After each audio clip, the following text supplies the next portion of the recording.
report reveals multi-drug-resistant TB transmission on the rise. Grade 12 students sit for written expression examination. Sir Michael challenges political parties. This is NBC Papua New Guinea National News. Good evening, I'm Antonia Singut. Transmission cases in the hotspot areas identified for multi-drug-resistant tuberculosis is continuing to rise. This was a revelation by a monitoring committee set up to monitor and provide technical guidance in tackling the multi-drug-resistant tuberculosis endemic in the country. The Regional Green Light Committee, made up of representatives from global health organizations, was in the country to review the progress of implementation of the recommendations from a monitoring mission in 2015. The committee has noted that despite significant progress in the diagnosis and treatment, there still remains the challenge of containing transmission. A full report of the assessment will be finalized with further recommendations soon to be handed over to the National Department of Health for implementation. Gregory Avira reports. The Regional Green Light Committee has been in the country to assess implementation of the programmatic management of drug-resistant tuberculosis in hotspot areas. While there has been significant improvement in identifying and treatment of patients, curbing the transmission of multi-drug-resistant tuberculosis is still a challenge. The committee has assessed that containing transmission still remains a top priority in tackling this endemic.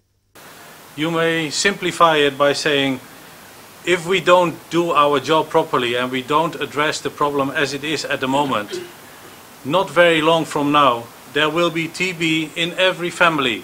There will be TB in every shop around the country. There will be TB in every office around the country. And you will have a neighbor who has TB. Observation conducted by the committee in hotspot areas of Western Province, Gulf and the National Capital District have shown an increase in reported cases. Based on the assessment, the committee has identified the need for new tools to be introduced to complement existing measures in tackling this issue. There are also new regimens that are shorter. They take much less time to complete therapy, and we think that introduction of those new regimens will also have significant impact on the epidemic here in PNG. While the medical effort in addressing this issue looks to step up, the solution may lie in a more social aspect. We need to put right strategy in place, both public health strategy, social strategy, to control TB as a societal response. If we do that, I'm sure we will see the reduction of TB in the future. Gregory Avira, NBC National News, Port Moresby. More than 500 grade 12 students from the Gerahu Secondary School were among the 26,000 students who sat for their written expression examination today. The written expression examination makes up 30% of the final examination results that each student would have out of their external exams later this year. Sheila Malkin reports. Located in the northwest electorate of the National Capital District, this Level 10 school has more than 2,000 students. It is the biggest secondary school in the country. Finally, we have 544 students are sitting for the exam. 323 male students and 221 female students. So altogether 544 students. I think that is the largest in any schools in Papua New Guinea. With limited space in the examination hall, 7 other classrooms were also used for the exam. It is a 3-hour examination which started at 8 this morning. The written expression exam is part of the external exam, which will be conducted in October. Resource books were issued last week prior to the exam to guide the students on what type of questions are expected to come up in the exam today. NBC National News visited the school and spoke with the deputy principal for curriculum. And this questions are not even released to anyone, and no teachers are allowed to read the questions, even the examination hall also. Therefore, I don't know what question came here. I went to the examination hall, I distributed the question papers, but I don't know what question came. So we will check the questions only after collection of the answer script, and later only we will make analysis of the questions. Sheila Malkin, NBC National News, Port Moresby. Gerahu Secondary School in the nation's capital is in dire need of new classrooms to address overcrowding. The school says the tuition fee-free policy is not helping the situation. There are over 50 students per class in all grades, which is putting a strain on the school's limited resources. Mickey Cavera reports. Many of the classrooms, including the student hall at Gerahu Secondary School, cannot cater for the increase in student numbers. This all, we are totally, that's one of the negative impact of tuition fee-free education, because before the tuition fee-free education was there, all the parents were allowed to or forced to pay full school fee.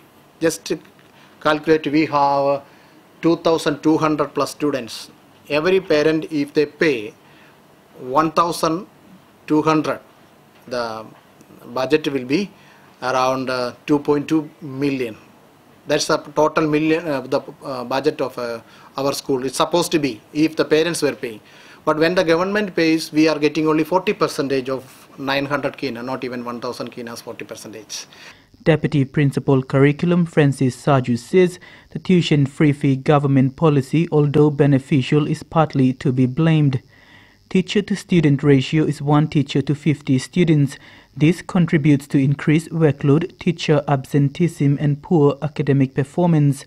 Saju says the TFF received is not sufficient to address many of their needs.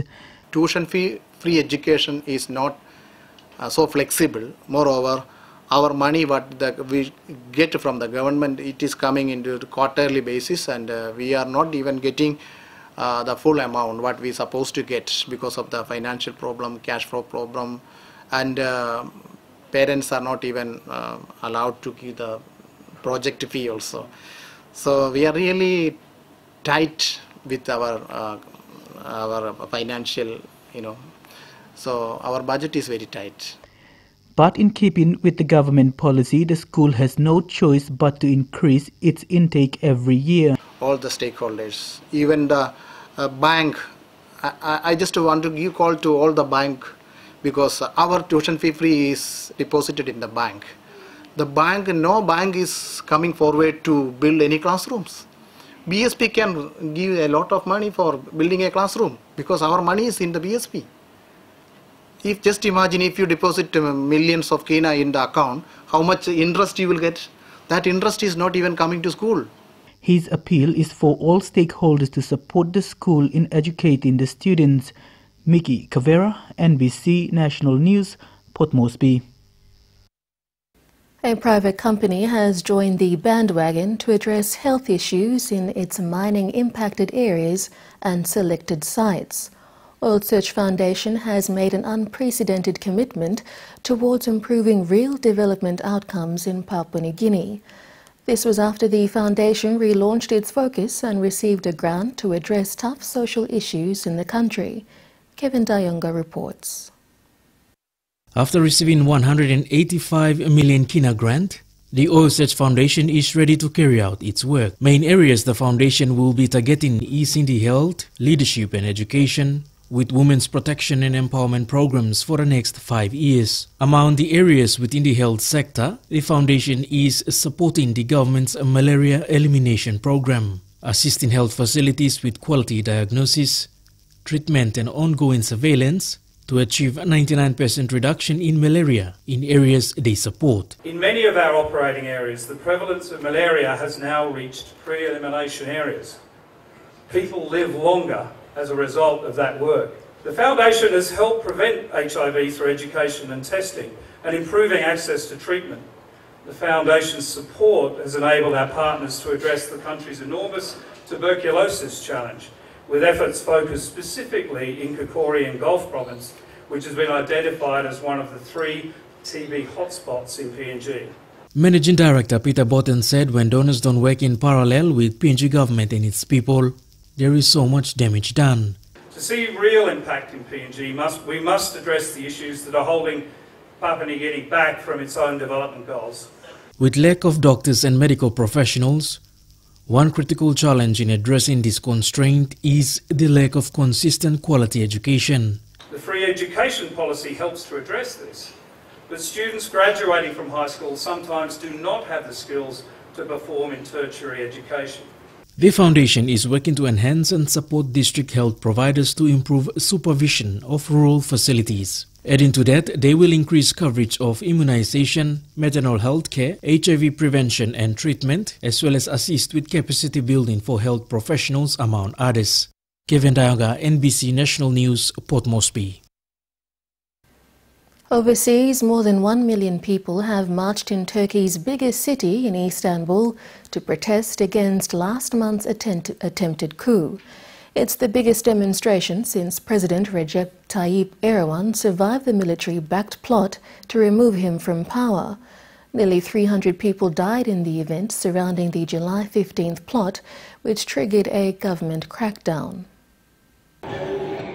Turkey has never seen a crowd like it. Istanbul was a sea of red as more than 1 million people took to the streets, waving the Turkish flag. They turned out as one to denounce last month's failed coup and show solidarity with President Erdogan. The whole nation stands behind the President and the government. It's the government we elected.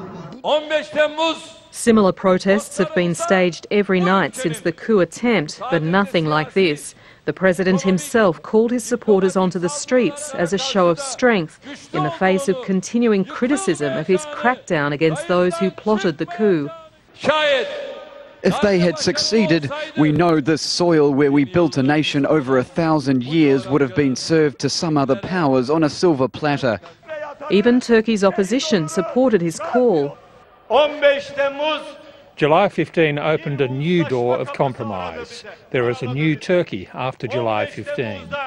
Thousands of soldiers and civil servants remain under investigation for supporting the coup, prompting fears in the West that President Erdogan is using the crisis to tighten his grip on power. But even Turks in Washington support the Turkish leader and staged their own rally demanding the US extradite the exiled cleric Fethullah Gulen, accused of inspiring the coup. The traitors who inflicted this disgrace will be punished in the harshest way. Turkey's president still hasn't ruled out a return to the death penalty. We now look at the weather preview with Douglas. Thanks, Antonia. Good evening, everybody. The weather in brief. Thundery showers and rain forecasted for most centres, whilst others are forecasted to have cloudy periods and fine weather. Fine weather, that should be. Join me up a little later in the bulletin for the weather details. For now, though, Antonia, it's back to you. Thank you, Douglas. Coming up after the break, Post Korea recognises staff and Department of Education embarks on creating a unit to promote reading in the country. Stay with us on NBC National News.